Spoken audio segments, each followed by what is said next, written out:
10, Hechos 17 al 19. Día 318. Capítulo 17. Pasando por Anfípolis Fueron a la y casa de Apolonia, Lidia, llegaron donde se a vieron con los Tesalónica, donde hermanos había y los una animaron. sinagoga de los... Luego se fueron.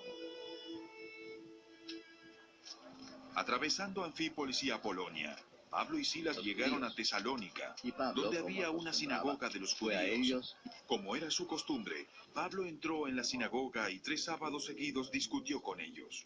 Basándose en las Escrituras, les explicaba y demostraba que era necesario que el Mesías padeciera y resucitara. Les decía: Este Jesús que les proclamo a ustedes es el Mesías. Él dijo. Algunos de los judíos se convencieron y se unieron a Pablo y a Silas, como también lo hicieron un buen número de mujeres prominentes y muchos griegos que adoraban a Dios. Pero los judíos, llenos de envidia, reclutaron a unos maleantes callejeros, con los que armaron una turba y empezaron a alborotar la ciudad. Asaltaron la casa de Jasón en busca de Pablo y Silas, con el fin de procesarlos públicamente.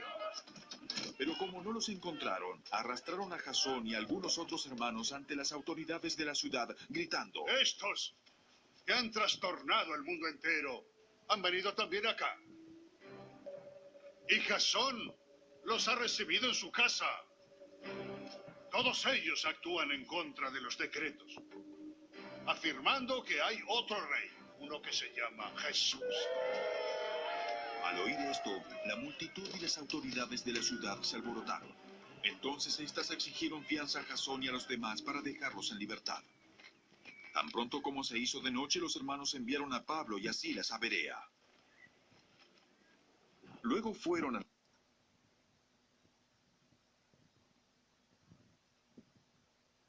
la sinagoga de los judíos. Estos eran de sentimientos más nobles que los de Tesalónica. Recibieron el mensaje con toda avidez y examinaban las Escrituras para ver si lo que Pablo decía era verdad. Muchos de los judíos creyeron, y también un buen número de distinguidas mujeres y hombres griegos. Cuando los judíos de Tesalónica se enteraron de que Pablo estaba predicando la palabra de Dios en Berea, fueron allá para agitar y alborotar a las multitudes. Enseguida los hermanos enviaron a Pablo hasta la costa, pero Silas y Timoteo se quedaron en Berea. Los que acompañaban a Pablo lo llevaron hasta Atenas. Luego regresaron con instrucciones de que Silas y Timoteo se reunieran con él tan pronto como les fuera posible. La tendencia y el ámbito de la predicación y argumentos de Pablo era probar que Jesús es el Cristo. Él debía sufrir por nosotros porque no puede adquirir otro modo la redención por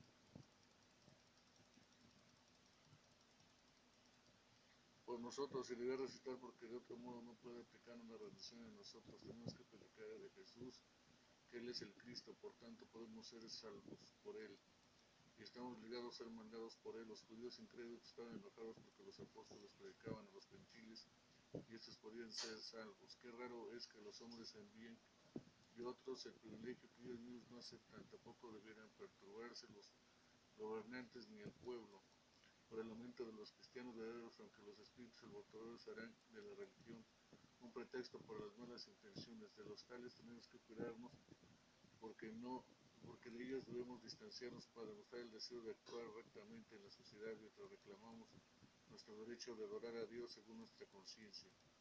Los judíos de Berea se aplicaron seriamente al estudio de la palabra predicada. A ellos no solo oír predicar a Pablo el día de reposo, diariamente escribieron las escrituras y comparaban lo que le leían de los hechos de los que eran relatados. La doctrina de Cristo no teme la investigación. Los abogados de su causa no desean más que la gente examine completa y equitativamente si las cosas son o no son así. Son realmente nobles y probablemente lo sean más y más los que hacen de la escritura su regla y las consultan regularmente. Ojalá todos los oyentes del Evangelio lleguen a ser como los deberían, recibiendo la palabra con agilidad mental, investigando diariamente las escrituras, y las cosas que les son predicadas son así. Mientras Pablo los esperaba en Atenas, le dolió en el alma ver que la ciudad estaba llena de ídolos. Así que discutía en la sinagoga con los judíos y con los griegos que adoraban a Dios, y a diario hablaba en la plaza con los que se encontraban por allí. Algunos filósofos epicúreos y estoicos entablaron conversación con él. Unos decían, ¿Qué querrá decir este charlatán? otros comentaban, Parece que es predicador de dioses extranjeros. decían esto porque Pablo les anunciaba las buenas nuevas de Jesús y de la resurrección.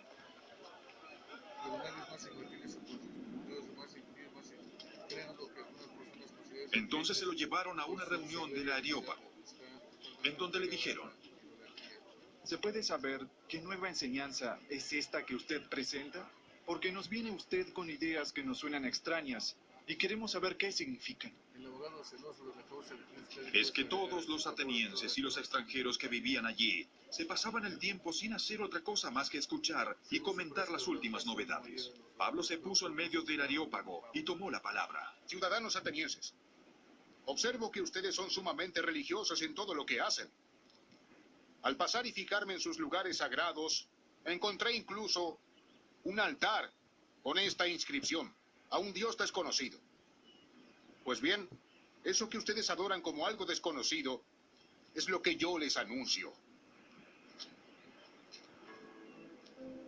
El Dios que hizo el mundo y todo lo que hay en él es Señor del cielo y de la tierra.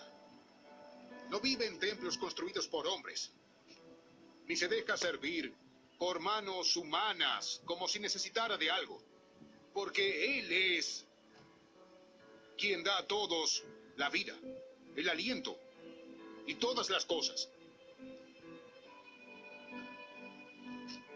De un solo hombre hizo todas las naciones para que habitaran toda la tierra. Y determinó los periodos de su historia y las fronteras de sus territorios. Esto lo hizo Dios para que todos lo busquen. Y aunque sea a tientas, lo encuentren. En verdad, Él no está lejos de ninguno de nosotros, puesto que en Él vivimos, nos movemos y existimos. Como algunos de sus propios poetas griegos han dicho, de Él somos descendientes. Por tanto, siendo descendientes de Dios, no debemos pensar que la divinidad sea como el oro, la plata o la piedra.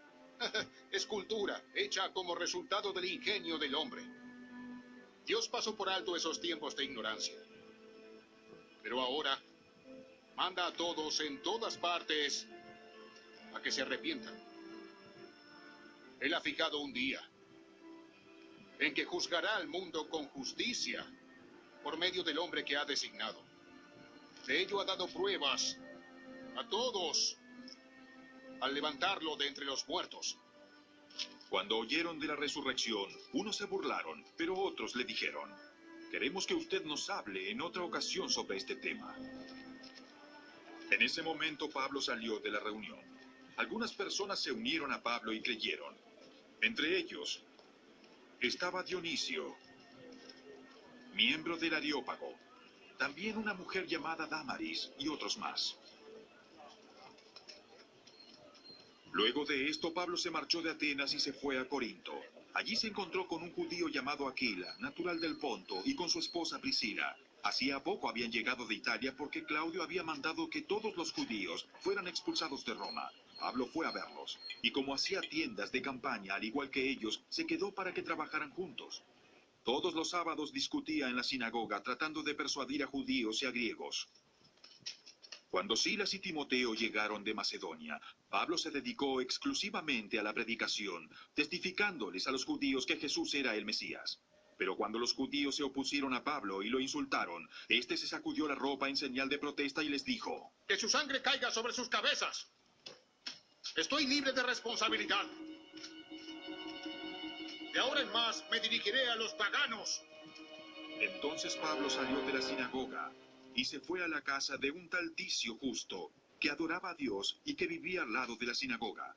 Crispo, el jefe de la sinagoga, creyó en el Señor con toda su familia.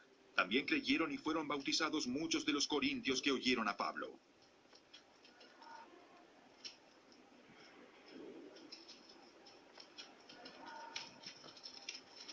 Una noche, el Señor le dijo a Pablo en una visión: No tengas miedo. Sigue hablando. Y no te calles, pues estoy contigo. Aunque te ataquen, nadie te hará daño, porque tengo mucha gente en esta ciudad.